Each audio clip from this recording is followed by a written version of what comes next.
Have you ever walked past an old abandoned department store, only to see it suddenly come to life one day in September? The windows are papered over, but a bright orange sign glows above the door.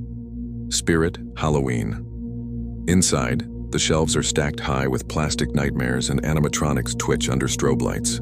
It feels like a temporary carnival of fear, a pop-up shop for all things spooky. But what if some of the scares aren't just for show? What if, in these borrowed, empty buildings, something real is lurking among the fake ghosts and ghouls? These are the true stories from the people who work there, the ones who lock up after the last customer leaves. They say that sometimes the decorations don't stay decorations. Our first story comes from a former employee named Rick. His store's theme that year was Madison Square Park, a creepy, abandoned subway station. The centerpiece was a huge animatronic subway car. During the day, it was on a simple loop. The headlights would flash, a rumbling sound would play, and then it would stop, over and over. It was predictable, mechanical, and totally harmless. But one night, everything changed. Rick was doing his final closing duties, walking through the darkened store alone. The registers were off, the main lights were down, and all the animatronics were powered off for the night. Or they were supposed to be. As he passed the subway car, its headlights suddenly flashed on, blinding him for a second. Then the sound system crackled to life. The distinct rumble of a train pulling into a station echoed through the cavernous, empty store. Rick's heart hammered in his chest. He knew for a fact that the entire system was unplugged. There was no power going to it. He slowly approached the prop, his flashlight beam trembling. He peered through one of the grimy, fake train windows. Inside, shrouded in darkness, he saw it.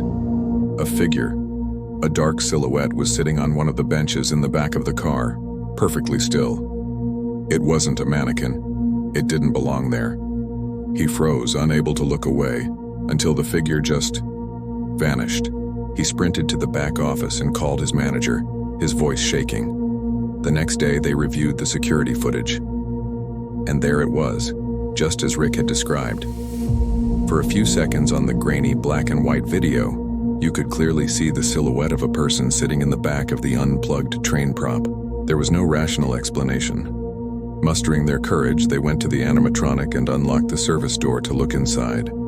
It was completely empty. No figure, no hidden person, nothing. Just the dusty plastic seats and wiring. But then they saw something on the floor that made the hair on their arms stand up. Two wet, bare footprints. One right after the other, leading from the back of the train car, straight towards the store's emergency exit. What do you think? Was it a prank? A malfunction? Or did something else take a ride on the midnight train at Madison Square Park? We have more stories from the brave souls who work the Halloween shift.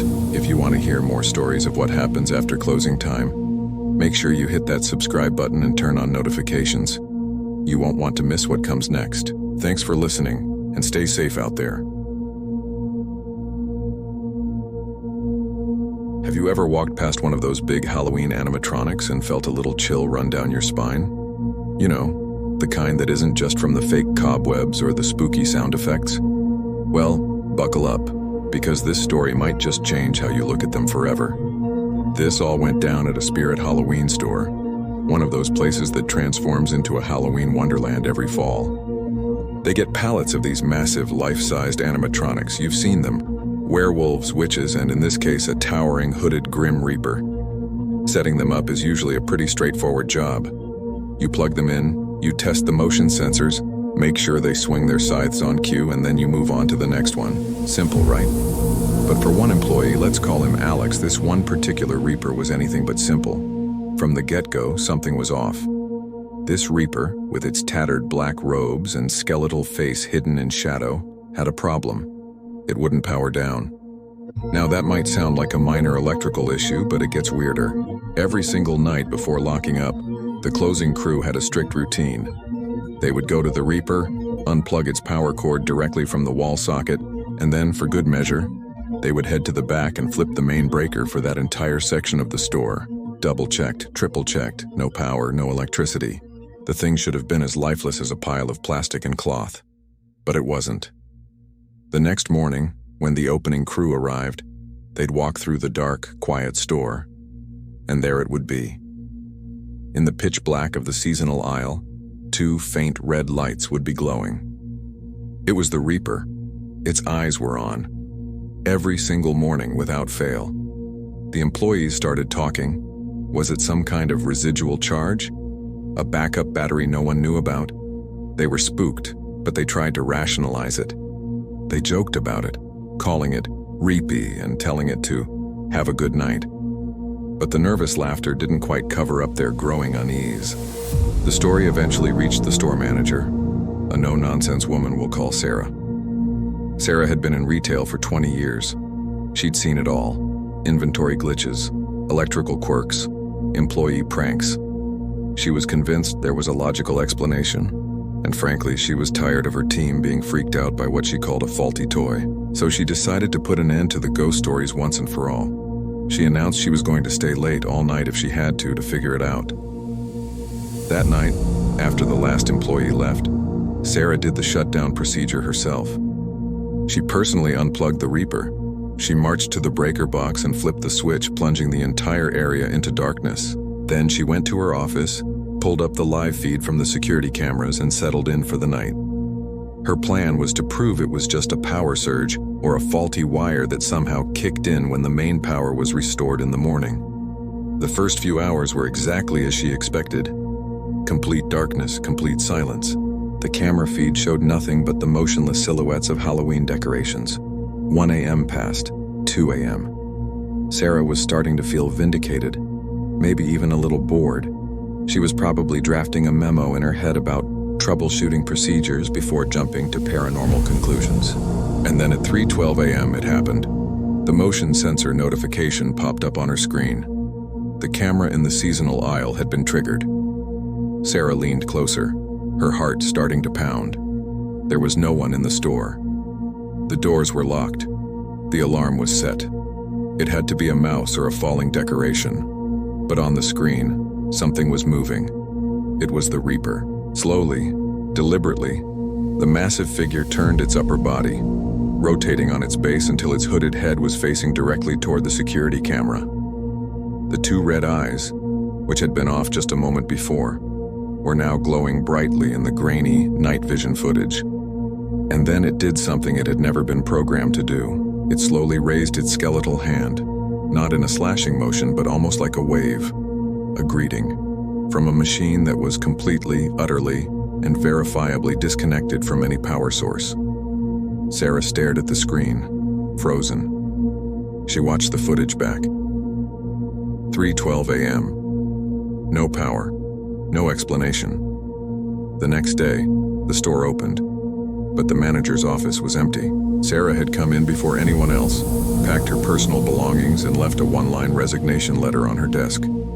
She later told a former colleague that she didn't believe in ghosts. She never had. But she also said she wasn't willing to risk her life on the possibility that she was wrong. The Reaper was quietly packed back into its box and sent back to the manufacturer as defective. No one ever saw it again. So next time you're out shopping and you see one of those animatronics, just remember, it's probably just wires and motors. Probably. Thanks for hanging out with me for this creepy tale. If you enjoyed it, do me a favor and hit that like button, and subscribe for more stories from the shadows. Stay safe out there. Hey, have you ever walked into one of those pop-up spirit Halloween stores and just felt a little off? Like you're being watched? Well, you might not be imagining it. I am going to tell you a story that might make you think twice the next time you browse those aisles of costumes and creepy props. This story comes from former employees who worked at one of these seasonal stores. They all said the same thing. You get used to the sounds. The animatronics whirring, the fake chains rattling, and the sound of the masks. See, the masks hang in long rows, and they have this specific soft rustle when they sway. It happens when a customer walks past, creating a little breeze. It's a normal, everyday sound in that environment. But what happens when that sound echoes through an empty, locked-up store in the dead of night? That's exactly what started happening. The security alarm, one of those motion-detecting types, kept getting triggered. And it was always in the same spot, right by the mask section. Even weirder, it always happened between midnight and 1 in the morning. Night after night, the alarm company would call the manager, who would have to drive back to the store expecting to find a burglar. But there was never anyone there. The doors were locked, the windows were secure. It was just an empty, silent store. Frustrated and a little spooked, the manager decided to check the security camera footage. What they saw sent a chill down their spine. On the grainy black and white feed, right around the time the alarms were going off, the rows of masks would suddenly start swinging wildly. It wasn't a gentle sway like a draft. It was violent, like someone had sprinted down the aisle, slapping every single mask as they ran past. But the aisle was completely empty. There was no person, no animal, nothing. Just a flurry of silent, swinging faces in the dark. The employees started talking. It became the store's own little ghost story. One worker, trying to lighten the mood, joked that the masks were just trying to find their faces again, eager to be worn. It was a funny thought during the day, surrounded by lights and customers. But at night, when you were closing up and the store grew quiet, the joke didn't seem so funny anymore. The image of those masks desperately trying to find a host was unsettling. A few days after making that joke, the same employee had to come in for an early morning shift. They were the first one there, unlocking the doors to a store that was still dark and quiet from the night. As they walked towards the back to turn on the lights, they froze. There, sitting perfectly upright on the main checkout counter, was one of the Michael Myers masks. It wasn't just lying there. It was positioned as if it were on a display head, facing the security monitor that showed the live camera feeds. It was staring directly at the screen, as if it had been watching the footage all night. The employee's heart was pounding. This was impossible. The mask belonged on a hook in the back of the store. No one else had a key. They immediately went to check the security footage from the previous night, their hands shaking as they queued it up. They needed to see how it got there. But when they tried to play the recording for the hours between closing and opening, all they got was an error message. File corrupted. The footage from that specific night was gone. It had been wiped clean. As you know, Spirit Halloween stores are temporary. They appear in September and vanish right after Halloween. Every November, the buildings they occupied go dark and empty again. But the things left behind, they don't always stay put. The props, the costumes, and yes, the masks all get packed up into boxes, shipped across the country, and displayed in a new town the following year. They carry their stories with them. That Michael Myers mask? It's probably hanging in another store right now. So the next time you're in a Spirit Halloween and you feel that little prickle on the back of your neck, that sensation of being watched from the corner of your eye, maybe it isn't just your imagination. Maybe one of the props is watching you, waiting. Thanks for watching. If you enjoyed this spooky story, please hit that like button, subscribe, and ring the notification bell so you don't miss our next dive into the darkness. Stay safe out there.